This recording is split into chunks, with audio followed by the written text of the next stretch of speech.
How do you change things when change is hard? Do we rely on the same way of doing things, or are we going to be brave and try something different? In this episode, we're exploring the switch model and how we might use it as enablers of change. As our regular followers may remember, I love reading books by the Heath brothers, Chip and Dan. They have an easy conversational style and include loads of case studies and examples. Their book, Switch: How to Change Things When Change is Hard, is one of my top 5 books. The switch model is based on the ancient premise that the human mind is divided into parts that at times conflict. This was described by Plato in the Phaedrus, which was written around 370 BC. In this dialogue, Plato used the metaphor of a chariot rider controlling 2 winged horses, one immortal and essentially good, and the other mortal and essentially unruly and difficult to control. The rider and the 2 horses symbolize the soul and its 3 main components. The charioteer represents man's reason. The dark horse symbolizes man's appetites and pulls downwards towards the earth, while the white horse represents man's spirit and pulls upwards towards heaven. There's a lot more to the story, but as you can imagine, it was a turbulent ride. I can feel the struggle of the rider, John, trying to control those horses. I also liked Chip and Dan's work and loved reading their book, Decisive: How to Make Better Choices in Life and Work.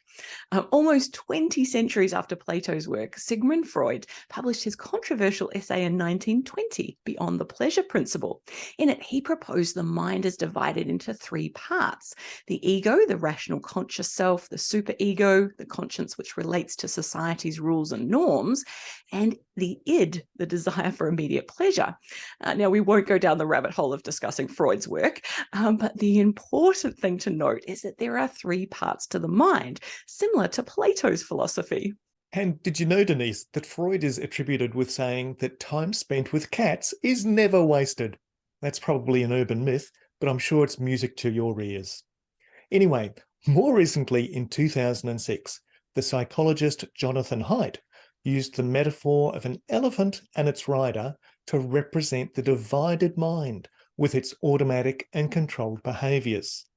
The automatic processing of the elephant allows multiple tasks to be processed in parallel and unconsciously, while the controlled processes of the rider are sequential and are represented by language and reasoning. This is similar to Daniel Kahneman's Thinking Fast and Slow, where he talks about System 1 and System 2 processes. This brings us to the switch model, which uses the metaphor of an elephant, its rider, and the path. The elephant represents our emotional side and the rider our rational side. While the rider holding the reins appears to be in control, in reality it is the elephant with its much larger size. The strengths of the rider include long-term thinking and planning for the future, whereas the strengths of the elephant are emotional fortitude and the energy to get things done.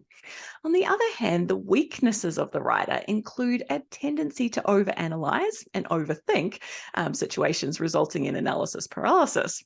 The elephant is often lazy and fickle, looking for instant gratification, undermining the rider who's willing to suffer short-term sacrifices for longer-term benefits. Ah, that's such a great visual analogy, Denise.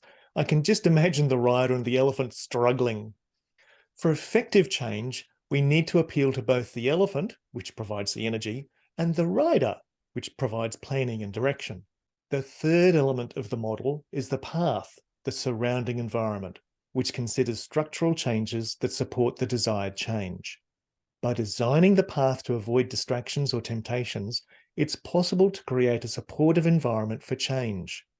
The authors outline 10 variables. Find the bright spots, script the critical moves, point to the destination, find the feeling, shrink the change, grow the people, tweak the environment, build habits, rally the herd, and keep the change going. I created this little diagram for my PhD thesis, showing the interaction of the variables and the 3 elements leading to behaviour change. And hey, if you're keen, you can use the link in the show notes to download and read the thesis. That's really helpful, John. So when directing the rider, it's important to follow the bright spots where pockets of successful change already exist and then replicate it. It's vital to clearly script the critical moves, giving clear, easy to follow instructions and state specific behaviors. These should point to the destination, as change is easier when the destination and the outcomes are clear. To motivate the elephant, it's useful to identify the emotions that relate to the change, as knowledge on its own is not sufficient to create change. Where possible, the change should be shrunk by breaking it into smaller chunks, which no longer spook the elephant. When shaping the path, the environment should be altered, as when the situation changes, the behavior changes. Habits should be built, as when behavior is habitual, it doesn't wear down the rider. Where possible, connections should be formed with others wanting to undertake similar change, as seeing their changed behavior is contagious. There's so many good principles in that, Denise. So folks, if you haven't read the Switch book yet, then I highly recommend you do. The authors do a great job of introducing the ideas, and it's full of great examples. Towards the end of the book, there's a great summary of the 3 elements, showing each of the 10 variables and reminding us of the examples of each that have been provided in the text. I like the switch model as it takes into account some of the behavioural science principles and represents a different approach to enabling change. It provides a good contrast from some of the other, perhaps more mechanical models of change, such as the theory of reasoned action, which we'll cover in a future episode.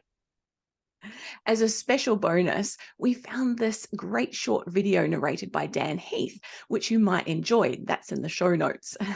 And now you've heard our thoughts. We'd like to hear yours. So please add a comment below the blog post and tell us about your experiences with the switch model, including any tips or further ideas about it. We don't want this just to be a one-way conversation, so please join in by sharing your thoughts and ideas with us. Thanks, folks, for joining us on this Enablers of Change episode. Remember to subscribe to our newsletter if you'd like to know when new episodes are available. And hey, if you liked what you heard, then please tell your friends so they too can join the conversation. All the best until we meet again.